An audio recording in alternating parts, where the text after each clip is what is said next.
wabarakatuh. Apa kabar semuanya? Semoga kita semuanya sehat selalu ya.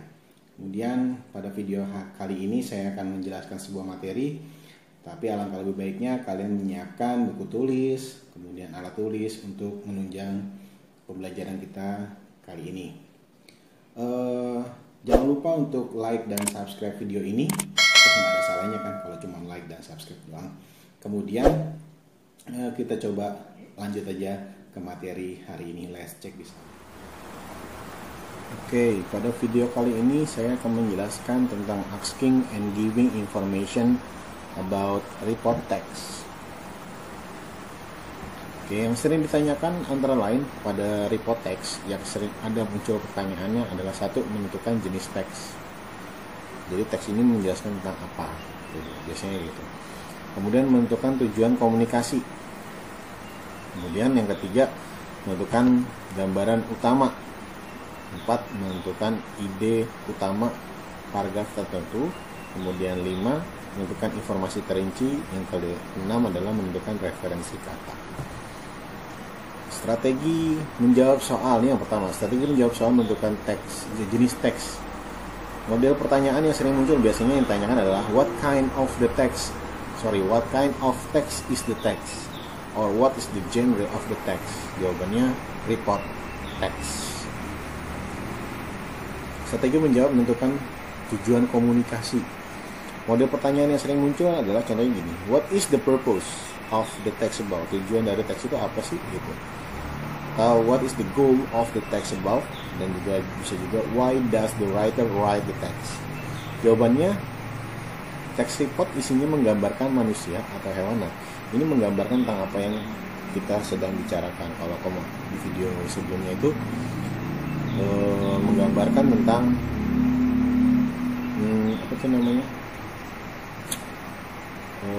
Monumen Jogja Kembali. Itu dia menggambarkan. Oke. Kemudian strategi menjawab soal menentukan gambaran umum. Nah, contohnya tentang menanyakan gambaran umum, modelnya pertanyaannya seperti ini yang muncul. What is the text about? Teks itu tentang apa? What does the text tell us about? What is the topic of the text? The text mainly discuss. The text tell us about. Nah, jawabannya apa gimana? Jawabannya, jika ada judul maka jawabnya adalah judulnya. Kemudian jika tidak ada judul, jawabannya kamu pilih kata yang paling banyak muncul dalam kalimat teks. Biasanya berada pada kalimat pertama, paragraf pertama, atau kalimat terakhir pada paragraf terakhir, atau kalimat pertama di setiap paragraf kamu cari. Itu ada jawaban. Kemudian strategi menjawab soal menentukan ide utama. Ini main idea biasanya. Model pertanyaannya yang sering muncul adalah what is the main idea of paragraf berapa? Jawabannya biasanya itu jawabannya ada di kalimat pertama, berada di awal paragraf, atau kalimat terakhir di akhir paragraf. Jadi kalau ada paragraf dia di awal paragraf atau di akhir atau kalimat terakhir pada sebuah paragraf. Kemudian strategi menjawab soal menentukan informasi terinci.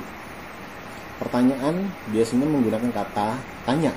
Ada how, where, when, which, how many, what, who, why, whom, how long. Nah, ini adalah biasanya pembelajarannya ini WH question atau 5W1H. Oke, jawabannya perhatikan kata kunci atau kalimat dalam pertanyaan, lalu carilah kata kunci atau kalimat pada teks. Jawabannya terdapat di bagian sebelum atau sesudah kata kunci. Nah, di sini kamu harus tahu kata kunci, tapi sih kamu harus juga tahu artinya di kata tanya itu. How itu menunjukkan cara bagaimana. Kemudian where itu tempat. Jadi kamu cari tentang tempat gitu. Kalau when itu kan waktu, kamu cari tentang waktu. Kalau which itu pilihan yang mana. Kemudian ada who itu menanyakan siapa, orang berarti yang kamu cari. Why itu sebab akibat nantinya. Kemudian whom itu orang tapi sebagai objek. Oke, kamu harus juga tahu itu artinya.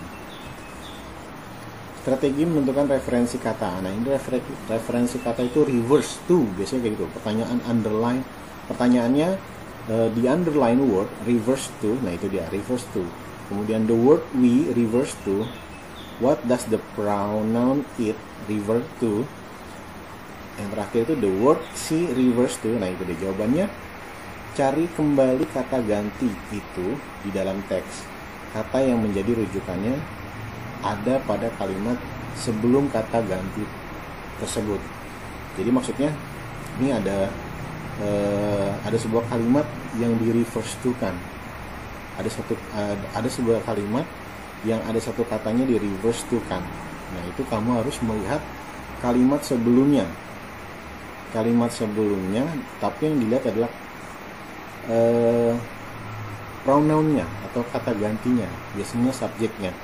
Di sini kan dia nanyakan nanti subjek, ada we, it, she. Nah, itu dia reverse-nya itu apa, menggantikannya apa, itu dia. Kamu cari di kalimat sebelumnya, seperti itu. Tadi adalah materi yang saya sampaikan, kurang lebihnya saya juga mohon maaf.